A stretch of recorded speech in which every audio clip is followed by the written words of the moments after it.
আসসালামু আলাইকুম। আমার প্রিয় পঞ্চম শ্রেণীর শিক্ষার্থীবৃন্দ, আমার শ্রদ্ধেয় শিক্ষকবৃন্দ, অভিভাবকবৃন্দ এবং যে যেখানে আজকে আমার লাইভ ক্লাস দেখছেন তাদের সবাইকে জানাই পিইসিই অনলাইন স্কুলের পক্ষ থেকে অনেক অনেক শুভেচ্ছা ও স্বাগত। আমার প্রিয় শিক্ষার্থী, কেমন আছো সবাই? নিশ্চয়ই সবাই খুব ভালো। বলো। ম্যাম ভালো আছি, আপনি কেমন আছেন? আলহামদুলিল্লাহ, আমিও অনেক ভালো আছি তোমাদের দোয়ায় এবং নিরাপদে আছি, এবং নিশ্চয় তোমরা অনেক ভালো আছো এবং নিরাপদে আছো। আচ্ছা, তো প্রিয় শিক্ষার্থী, আমার সাথে তোমাদের এক বন্ধু মাইশা চাঁদপুর থেকে যুক্ত আছে। তোমরা চাইলে আমার সাথে যুক্ত হতে পারো, আমি কমেন্ট বক্সে লিংকটা দিয়ে দিচ্ছি। হ্যাঁ, দিয়ে দিলাম। তো প্রিয় শিক্ষার্থী, আমি তোমাদের সাথে আছি তাসলিমা আলম, সহকারী শিক্ষক, মাসকাটারদিঘি সরকারি প্রাথমিক বিদ্যালয়, পবা, রাজশাহী থেকে। আজকে আমি তোমাদের সাথে তোমাদের প্রাথমিক বিজ্ঞান বই নিয়ে আলোচনা করব। প্রাথমিক বিজ্ঞান বইয়ের আবহাওয়া ও জলবায়ু বিষয় নিয়ে আমরা আলোচনা করব। তো প্রিয় শিক্ষার্থী, এই পাঠ শেষে তোমরা আবহাওয়া ও জলবায়ুর মধ্যকার সম্পর্ক জানতে পারবে এবং পার্থক্য নির্ণয় করতে পারবে। আচ্ছা, দেখো তো এই ছবিটা, যে আজকের দিনটা তোমার কাছে কেমন মনে হচ্ছে বলো তো। মাইশা, আজকের দিনটা কেমন মনে হচ্ছে? আজকের দিনটা মনে হচ্ছে কিছু কিছুটা শীত কিছুটা গরম। হ্যাঁ, কিছুটা শীত কিছুটা গরম, তাই না? তো এইরকম মনে হওয়ার কারণ কি? গরম বা ঠান্ডা মনে হওয়ার কারণ কারণ হচ্ছে কি এই আবহাওয়া, তাই না? এসো আমরা আরো কিছু ছবি দেখি। এই যে দেখো, এই যে এই যে এই ছবিগুলো দেখে আমরা বুঝতে পারছি কোন দিনটি কেমন হবে, তাই না? যে কোনো দিন হচ্ছে বন্যা, কখনো আবার এই যে ফসল কাটছে, আবার কখনো শীত, এই যে বৃষ্টি পড়ছে, আর এই যে কুয়াশা ও শীত, কখনো বৃষ্টি পড়ে, কখনো গরম, কখনো কুয়াশা, কখনো শীত, তাই না? তাহলে এগুলো দেখে আমরা বুঝতে পারছি আজকে আমরা পড়বো আবহাওয়া ও জলবায়ুর মধ্যকার সম্পর্ক। আবহাওয়া ও জলবায়ুর মধ্যে যে একটা সম্পর্ক আছে, আমরা সেই সম্পর্কে আজকে জানবো। দেখো তো চিত্রে কি দেখা যায়। প্রথম চিত্রটা হচ্ছে রৌদ্রোজ্জ্বল দিন, প্রচুর রোদ উঠেছে। দ্বিতীয় দিন হচ্ছে, তাহলে আমরা কোন কাপড় পরবো বা কি করব তা ওই দিনের আবহাওয়া দেখে ঠিক করি। আর জলবায়ুর ধারণা কাজে লাগিয়ে কখন কোন মাসে ফসল করব তা ঠিক করতে পারি। তাহলে দেখো, যে সকালে আমরা আবহাওয়া দেখেই কিন্তু বুঝতে পারি যে আজকে আমরা হালকা পোশাক পরবো না গরম কাপড় পরবো না কি করব, তাই না? তাহলে এই যে আজকে একটু হালকা হালকা শীত থাকলেও দেখো কি পরিমাণ রোদ উঠেছে। তাহলে আমরা সকালে যেহেতু একটু ঠান্ডা লাগে, তার মানে সকালে একটু হালকা গরম কাপড় পরি, তারপরে কি করি, তারপরে রোদ উঠার সাথে সাথে আমরা কাপড় চেঞ্জ করে ফেলি, তাই না? তাহলে আমরা কি আবহাওয়া দেখেই ঠিক করি যে কোন দিন আসলে আমরা কি করব। তাহলে আম, আচ্ছা, এটা দরকার নাই। তাহলে আবহাওয়া কেমন হবে, তাই না? বাংলাদেশের আবহাওয়াটা কেমন? বাংলাদেশের ম্যাম আবহাওয়া, নাতিশীতোষ্ণ। হ্যাঁ, নাতিশীতোষ্ণ, কখনো শীত কখনো গরম, আবার কখনো নাতিশীতোষ্ণ, মানে না গরম না ঠান্ডা, তাই না মাইশা? জি ম্যাম। আচ্ছা, আবার দেখো চিত্রে কি কুয়াশা ও শীত। আচ্ছা দেখো, ফেব্রুয়ারি মাসে বাংলাদেশের আবহাওয়া সাধারণত কেমন থাকে বলো তো। আহ, বাংলাদেশের আবহাওয়া শীত থাকে, কুয়াশা এবং শীত। কুয়াশা এবং শীত থাকে, ভেরি গুড। তাহলে এই সময় আমরা ফেব্রুয়ারি মাসে দেখতে পাই যে প্রচুর কুয়াশা থাকে, হ্যাঁ, এবং কুয়াশাতে কি হয় কিচ্ছু দেখা যায় না, এবং প্রচুর পরিমাণে ঠান্ডা থাকে এই সময় আমাদের বাংলাদেশে। আর এখন এখন কোন মাস চলছে? এখন চলছে আম, কি নভেম্বর মাস। তাহলে এখন কি অবস্থা আমাদের বাংলাদেশের আবহাওয়ার? এখন না খুব গরমও না আবার খুব ঠান্ডাও না, নাতিশীতোষ্ণ। নাতিশীতোষ্ণ। হুম, নাতিশীতোষ্ণ, গুড। তাহলে এখন আমরা তাহলে অক্টোবর থেকে ফেব্রুয়ারি মাস পর্যন্ত বাংলাদেশে সাধারণত শীতকাল বিরাজ করে, কিন্তু এখনো সেরকম শীত পড়েনি। এটা কি মনে হচ্ছে বর্ষাকালের ছবি না? এই যে বর্ষাকাল। জি ম্যাম। জলবায়ু হলো কোন স্থানের বহু বছরের আবহাওয়ার সামগ্রিক অবস্থা।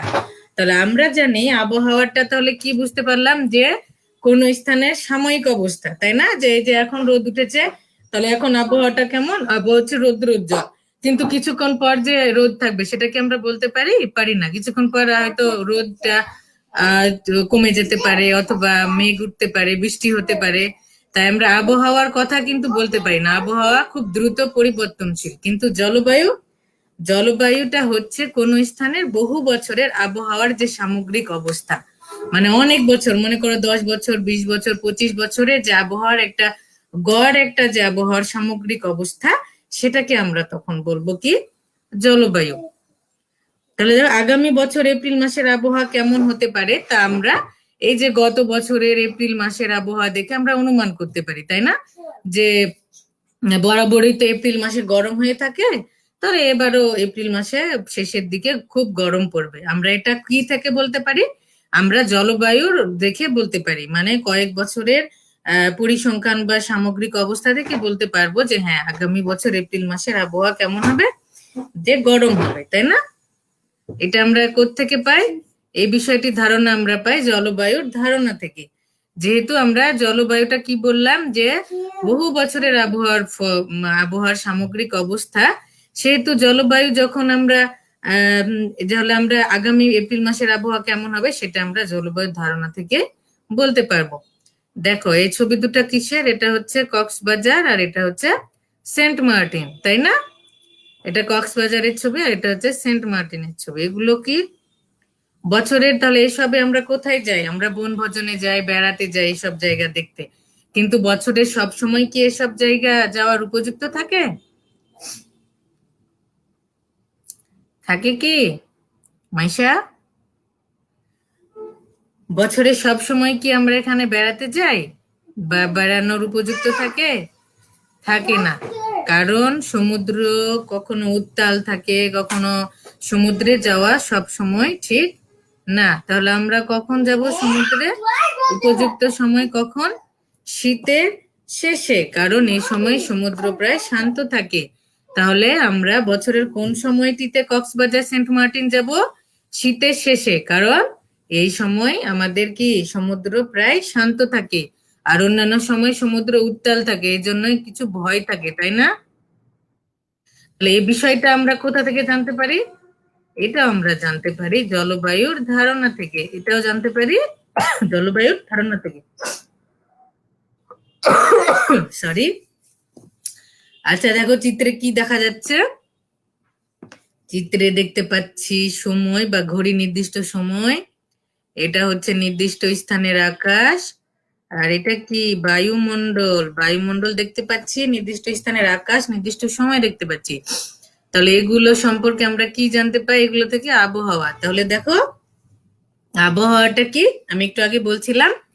আবহাওয়া হলো কোনো নির্দিষ্ট সময়ে কোনো নির্দিষ্ট স্থানের আকাশ ও বায়ুমণ্ডলের অবস্থা। কোনো নির্দিষ্ট স্থানের নির্দিষ্ট সময়ে আকাশ ও বায়ুমণ্ডলের অবস্থাকে আমরা বলে থাকি বায়ু কি আবহাওয়া। আবহাওয়া, তাহলে আবার বলছি, আবহাওয়াটা হলো কোনো নির্দিষ্ট সময়ে কোনো নির্দিষ্ট স্থানের আকাশ ও বায়ুমণ্ডলের অবস্থাকে আমরা বলে থাকি আবহাওয়া, তাই না? দেখো তাহলে এবার জলবায়ুটা আমরা আবার জানি যে জলবায়ু হলো কোনো স্থানের বহু বছরের আবহাওয়ার সামগ্রিক অবস্থা। এবার আমরা কিছু তথ্য জানবো। দেখো দেখো যে আবহাওয়া ও জলবায়ুর ফলে আমাদের কি হচ্ছে। দেখো জলবায়ু পরিবর্তনের ফলে তাপমাত্রা বৃদ্ধি সহ বিভিন্ন বিপর্যয় দেখা দিবে। এক্ষেত্রে বাংলাদেশের কার্যকর উদ্যোগ গ্রহণ করা হয়েছে। কি গ্রহণ করা হয়েছে? এগুলো আমরা আসলে আবহাওয়া ও জলবায়ু সম্পর্কে কিছু তথ্য জানছি, ঠিক আছে? যেমন দেখো যে কোপেনহেগেনে আমাদের প্রধানমন্ত্রী বিশ্বের তাপমাত্রা যেন 1.5 ডিগ্রির বেশি বৃদ্ধি না পায় সে প্রস্তাব দিয়েছিলেন। প্যারিস চুক্তিতে এই বিষয়টি বিভিন্নভাবে এসেছে। আবার কি 2020 সাল থেকে শিল্পোন্নত দেশগুলো জাতিসংঘের সবুজ জলবায়ু তহবিলে $100 বিলিয়ন করে দিবে। আর কি করবে যে শিল্প বিপ্লবের পর থেকেই তো মধ্যে গড় তাপমাত্রা বেড়েছে 0.8 ডিগ্রি সেলসিয়াস। তাহলে আমাদের পৃথিবীর তাপমাত্রা শিল্প বিপ্লবের পরে কতটুকু বেড়েছে? 0.8 ডিগ্রি সেলসিয়াস তাপমাত্রা বেড়েছে, তাই না? এবার জলবায়ুর পরিবর্তনের প্রভাব দেখো, গত 185 বার চরম বৈরী আবহাওয়া আঘাত হেনেছে, যা বিশ্বের তৃতীয় সর্বোচ্চ। আর বৈরী আবহাওয়ার কারণে মানুষের মৃত্যু হওয়ার দিক থেকে বাংলাদেশ তৃতীয়। আর কি দেখো যে বোরো ও আমন ধানের উৎপাদন বছরে কমতে পারে 40 লাখ টন।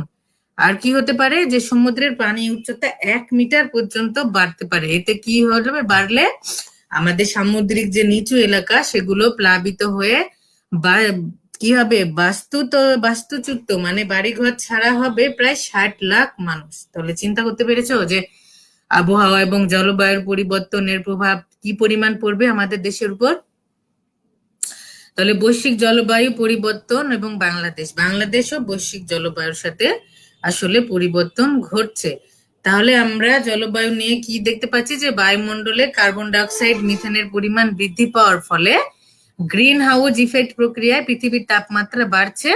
এর ফলে কি হচ্ছে? বৈশ্বিক উষ্ণায়ন ঘটছে এবং জলবায়ুর পরিবর্তন ঘটছে। আমরা এর আগে যে তোমাদের বৈশ্বিক উষ্ণায়ন জলবায়ুর পরিবর্তন অধ্যায় নিয়ে আলোচনা করেছিলাম, তখন আমি এই বৈশ্বিক উষ্ণায়ন বিষয়টা ক্লিয়ার করে দিয়েছিলাম, তাই না?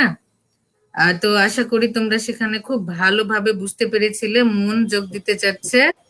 আচ্ছা মন, স্বাগতম তোমাকে। আমি খেয়াল করিনি, সরি, প্রেজেন্টেশন করার সময় আসলে দেখা যায় না। তো আচ্ছা, তাহলে আমরা আলোচনা করছিলাম জলবায়ুর কিছু তথ্য নিয়ে। তাহলে জলবায়ুর কিছু তথ্য নিয়ে আমরা আলোচনা করছিলাম।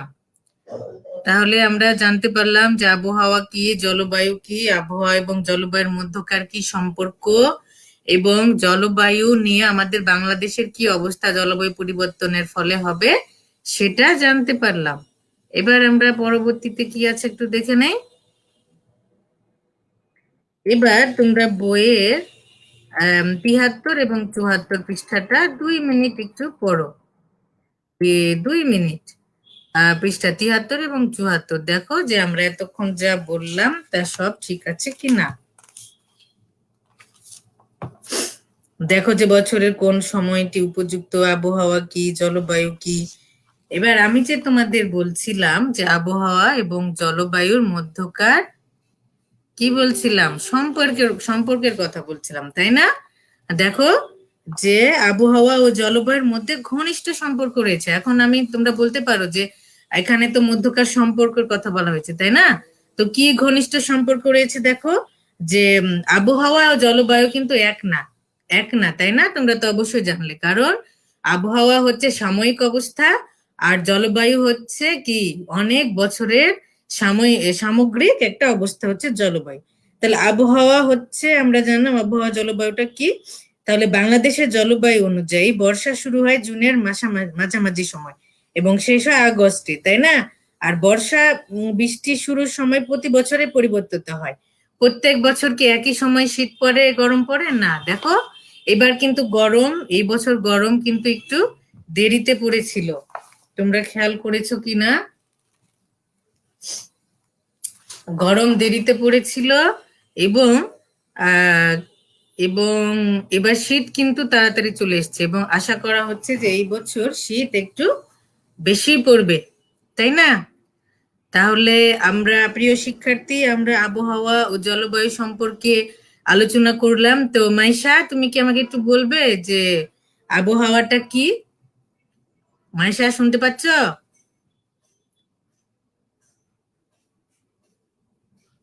মাইশা? আচ্ছা মুন, তুমি বলো তো যে আবহাওয়াটা কি? আবহাওয়া হলো কোনো নির্দিষ্ট সময়ে কোনো নির্দিষ্ট স্থানের আকাশ ও বায়ুমণ্ডলের সাময়িক অবস্থা। হ্যাঁ, গুড। আবহাওয়া হচ্ছে বিশ্বে কি কোনো নির্দিষ্ট স্থানের কোনো নির্দিষ্ট সময়ে আকাশ এবং বায়ুমণ্ডলের সাময়িক অবস্থা, তাই না? আর জলবায়ুটা তো আমরা জানলাম তাহলে যে জলবায়ু হচ্ছে কয়েক বছরের কি সামগ্রিক গড় অবস্থা, আবহাওয়ার সামগ্রিক গড় অবস্থা, তাই না? তাহলে এবার দেখো আমরা একটু যাই যে তাহলে ফেব্রুয়ারি মাসে বাংলাদেশের আবহাওয়া সাধারণত কেমন থাকে? মুন বলবে। ফেব্রুয়ারি মাসে বাংলাদেশের আবহাওয়া সাধারণত শীতল থাকে।